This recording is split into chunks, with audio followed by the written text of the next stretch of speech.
ay itong si Mayor Magalong ay ipinuking at ibinulgar itong mga kabalastugan na mga ginagawa nitong mga kongresista dyan sa House of Representatives. Ayan, harap-harapan ang mga kabalastugan, no? Ang pangungurakot di umano dito sa mga House of Representatives na mga ilan sa mga kongresista dyan. Ginagamit nila itong flood control projects at yan ang ipapakita natin mamaya at ipaparinig sa inyo itong mga revelasyon ni Mayor Magalong. Matindi at mainit pa. Okay? At ito, pag-uusapan rin natin itong si Vice Ganda, no? Rumesback dito tayo ng mga DDS, no?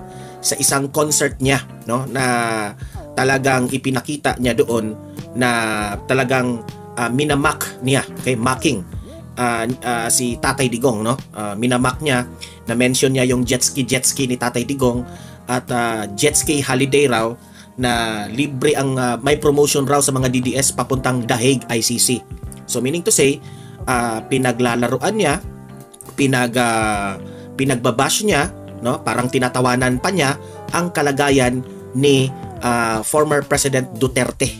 Okay? Pinagtawanan niya kasi gumagawa siya ng mga ganong mga show gamit itong issue sa politika. Okay? At hindi tayo papayag dyan. Babanatan rin natin si Vice Ganda doon, no? Kung ano ang kamalian sa ginagawa niya. Dapat bang i-include niya sa kanyang mga ganitong mga show, mga concert na isyong pampolitika, na this is very sensitive, and at the same time may ginagawa pa siya dito na hindi magandang ehemplo sa mga kabataan. And remember, ikaw Vice Ganda is a influencer, okay? Isa ka, artista ka, maraming humahanga sa inyo, tapos magpapalabas ka ng mga words na hindi maganda na nakikita ng mga bata. Okay, mamaya babanatan yan natin lahat yung ginagawa ni Vice Ganda. Okay? Pero pag-usapan rin natin itong si Bongbong Marcos, no?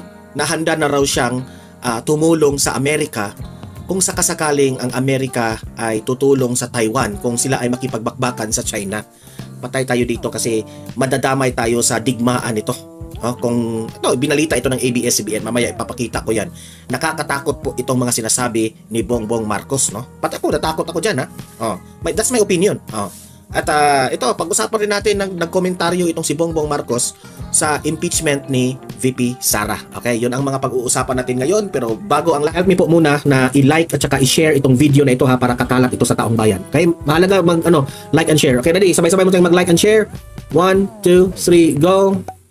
Ayan, naka-like and share na ba? And sa mga bago pa lang dito sa aking channel sa Donmar TV, mag-subscribe na po kayo kung first time nyo itong napanood, no? Para lagi kayong updated sa ating mga balita. Okay, so ayan na po, no? Unahin muna natin ito. Ito. Ipapakita natin yan. Ayan. Binalita ito ng ABS-CBN News, no? Sa kanilang Facebook page. Sabi dito, Philippines will have to get involved should all-out war erupt between US, meaning America, China over Taiwan. Sabi yan ni Marcos. Ibig sabihin, ang Pilipinas raw ay makialam at ma-involve kung sakasakaling bakbakan itong China at ang Taiwan. Kasi hindi naman papayag ang Amerika na manood lang sila kung magbakbakan itong China at ang Taiwan. Siyempre, ang Amerika, tutulong ito sa Taiwan. Tayong Pilipinas, dahil sobrang halik sa puwet itong si Bongbong Marcos sa Amerika, ay ang Pilipinas raw will have to get involved. Meaning, ang mga sundalo natin, duda ako nito that's my interpretation, idadamay niya, ipapadala niya doon sa bakbakan. Ang bastos mo talaga, Bongbong Marcos, kung ganito. Away yan ng China, imagine that one away ito sa China at Taiwan. Siyempre, itong Amerika makikialam. Siya rin, gusto rin niyang makialam, di ba? Si Bongbong Marcos. Di ba, mas mabuti Bongbong Marcos kung tumahimik ka na lang? Di ba? Huwag mong pakialaman ang away ng China at ang Taiwan. Bahala na ang Amerika dyan. Magpakitang tao ka pa, tutulong ka sa Amerika?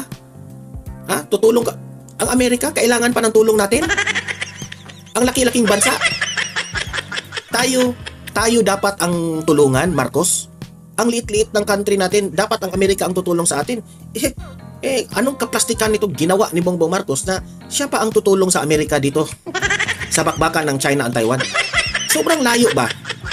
I will give you an example ha. Merong nag-away. Ito ay example na yung mga bata pa tayo. Meron tayong mga kaibigan, merong mga bata na nag-aaway. Example lang ito ha. Merong nag-aaway, dalawang bata. Tapos yung best friend mo, sabi ng best friend mo, ay, kilala ko ito. Kaibigan ko yung isa niyan. Tutulong ako. Tutulong siya sa suntukan. Yung best friend mo, dahil tumulong siya sa suntukan, nakialam ka rin, tumulong ka rin sa suntukan.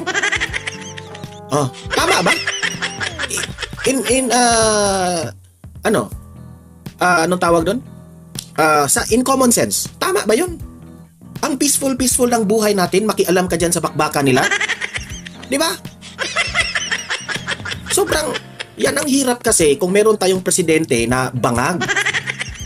Yan ang hirap sa atin. And ito pa, Bongbong Marcos.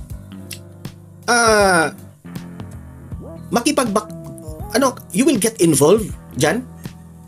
Ako po'y natatawa sa iyo. Ito yung tipong presidente na tapang-tapangan. Bakit ko ba nasabing tapang-tapangan? Yung baha ngayon na nangyari, ang bilis-bilis mong nag-give up. Sabi mo pa, dahil hindi mo ma-solve yung baha natin, sabi mo pa, masanay na kayo kasi it's a new normal. Naku po! Sa baha pa nga, problema pa nga sa baha natin sa Pilipinas, give up ka na, wala ka ng solusyon. Sa bakbakan pa? Sa bakbakan ka pa mag-involve dyan? Di mo kang kaya isolve yung sariling problema sa bansa mo? Tapos mag-involve ka dito sa bakbakan?